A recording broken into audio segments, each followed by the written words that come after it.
So today I'll be going over the question num-elums from Mentor 12.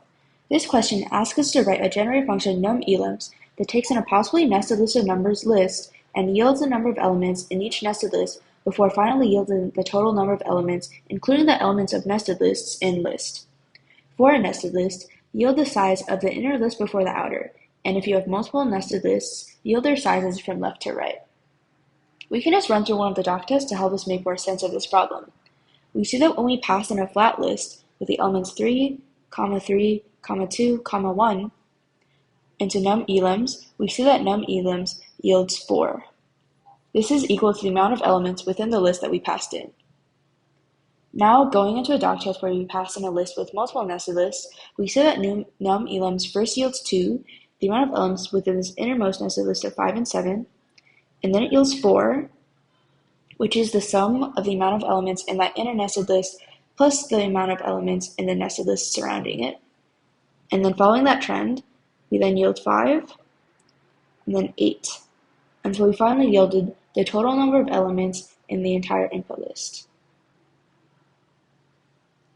Looking at the skeleton code, we see that we're provided an initial variable called count.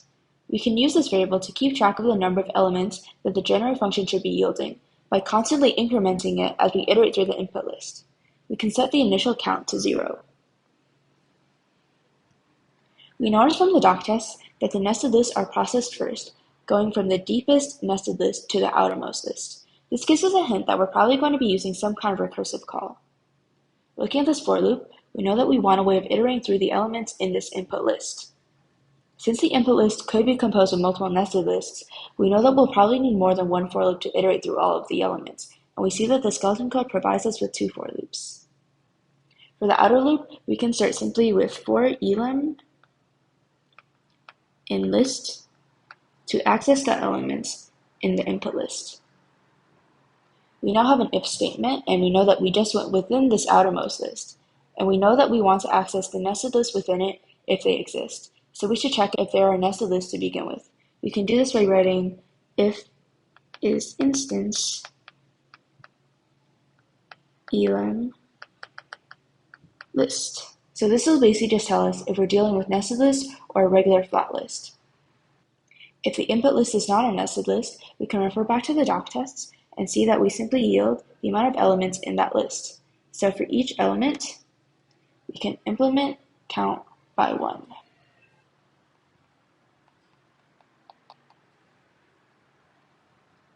And then after iterating through each element in that list, we can simply yield the total count of elements in that list. Now we can deal with the case in which we do work with nested lists. Going back to what we noticed earlier about recursion, we remember that we can iterate over the values produced by a generator. This means that we can iterate over the values produced by num-elums, and this is probably going to tie into how we use our recursive call. To continue delving into the nested list until we reach the innermost one, we can use a recursive call to num-elums on each element in the input list. In this for loop, we can say for c in num-elums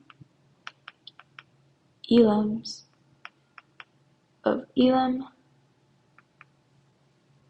in order to iterate over the values yielded by this recursive call. We can then use these values by calling yield c. And then we can finally increment our count variable with them by writing count plus equals c. And what this does is it basically just continues parsing through that input list until it reaches the innermost nested list, at which point each element is no longer a nested list and yields the amount of elements within that inner list, as we saw in the doc test with the regular flat list. It then increments count by that number so we can keep track of the total number of elements encountered thus far. We then recurse back up through that input list until we finally yielded the total number of elements going up from that innermost nested list. Now we've successfully implemented num-elums.